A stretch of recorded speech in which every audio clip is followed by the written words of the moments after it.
So, season 2, episode 3, Severance.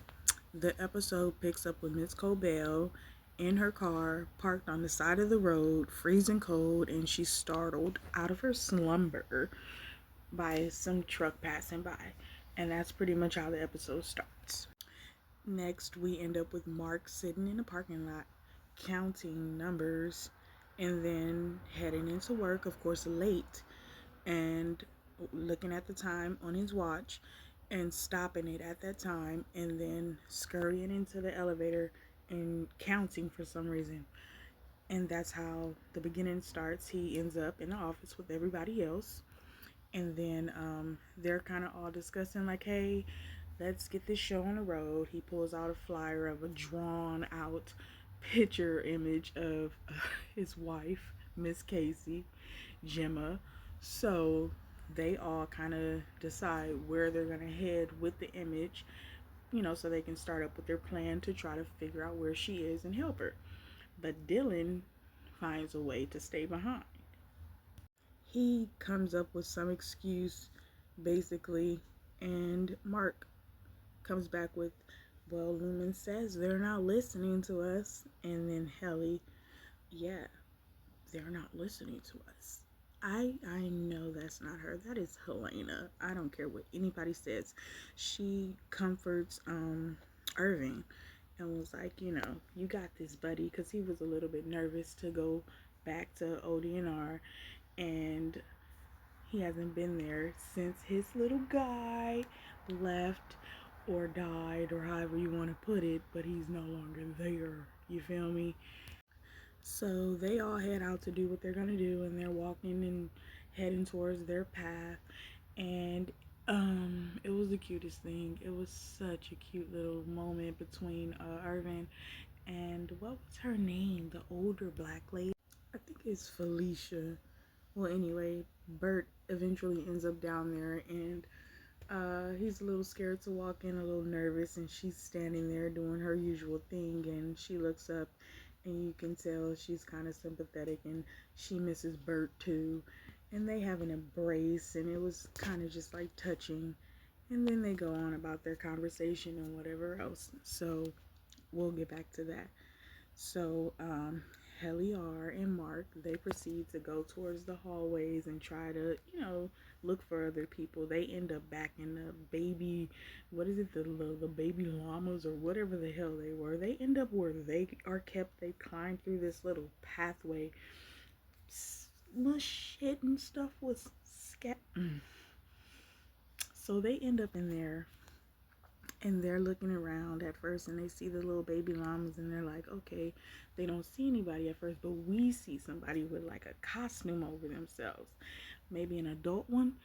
And they're looking around, and slowly but surely this weirdo person creeps up. And if you know who she is, like we know who she is, who follows all the stuff that she does, because she is cool as shit. Game of Thrones is where I met her. New character alert. She greets them, and there's like this standoff between her and them. They're trying to get information. She's trying to fill them out. She's like, what the fuck is happening? Then all of a sudden she starts feeling threatened, and all these people that work in the department that she works in, they start coming out of nowhere. And I'm like, God damn, how many of them is it? Is it like 20 of them? So they have their old little moment, and eventually he gets them to kind of just like, we're here, we're looking for Miss Casey, we haven't seen her in a long time, and she's basically gone, and we're trying to figure out where she went. Have you guys seen her? Have you guys met her? And at first people were standoffish and angry, and they looked crazy. They looked malnourished. They look like they haven't touched sun or grass in a long time. And I mean like absorbing vitamin D when I say touched. I'm like, they looked real weird. But eventually they started like, oh, Miss Casey told me that my Audi was this and my Audi was that, and so on and so on. And they start to warm up. And so she ends up telling them a little bit about, like the last time she saw Miss Casey and blah, blah, blah, blah, blah. And that's how their whole little situation kind of concludes. And then we're going to go back to Dylan. Remember how I told you he was acting really weird? So Miss Han brings her ass up in there. Because as Irvin is leaving, she steps up and he was like, I'm out of this bitch. Didn't y'all say we can roam around? So he proceeds on to where he ended up at. But Dylan is left there by himself. So she's like, come on, Milkshake wants to see you. Or something like that. And she escorts him into a room. And so I'm trying to figure out, like, is this going to be the new version of the break room? You know what I'm saying? And long and behold, he goes in there and there's these images of his Audi in I'll say their wife.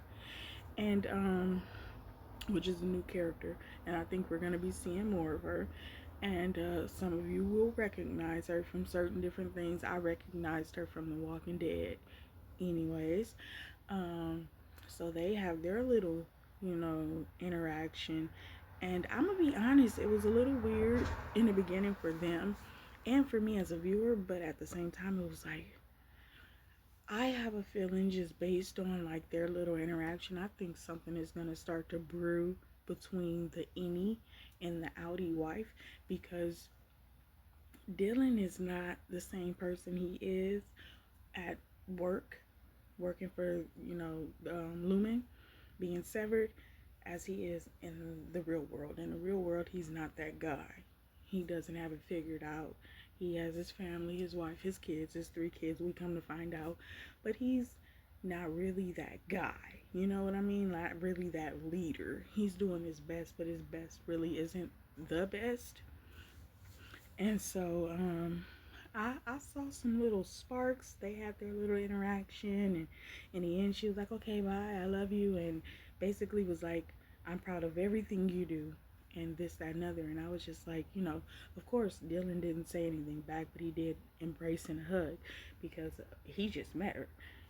He has no recollection of her.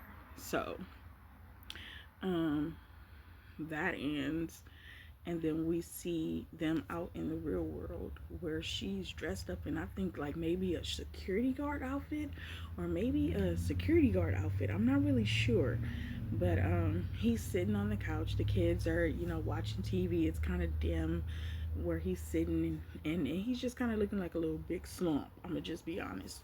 And she's heading out to work, and she has to tell him like, oh, it's our turn to make cookies for the kids, school, and this, that, and other. And she literally is like, all you have to do is cut them out, put them in the oven, like set a timer, don't forget they're in there, basically like the simplest type shit. And he's sitting there just like, and I don't know, it kind of seemed like he had a tear falling out his eye as like she was leaving, but I may have misread that or didn't really see it clearly. But anyway, then she heads out, and that kind of concludes with them. And then we get back to who was it? In the beginning of the episode, it was Milkshake and Natalie.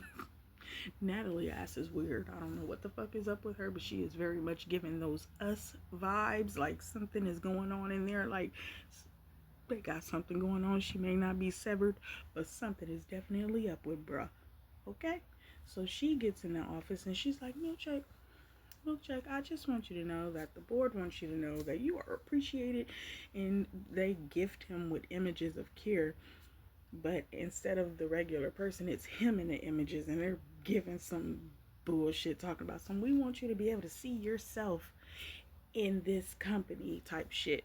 And so like they had like a whole little awkward little moment where they kind of looked at each other, and she gives weird stares vibes anyway, but then it was kind of like that get out moment, like I'm trying to send you a signal without sending you a signal. You know what I mean? And that's going to be part 1 because it's a lot. So this is just part 1. Part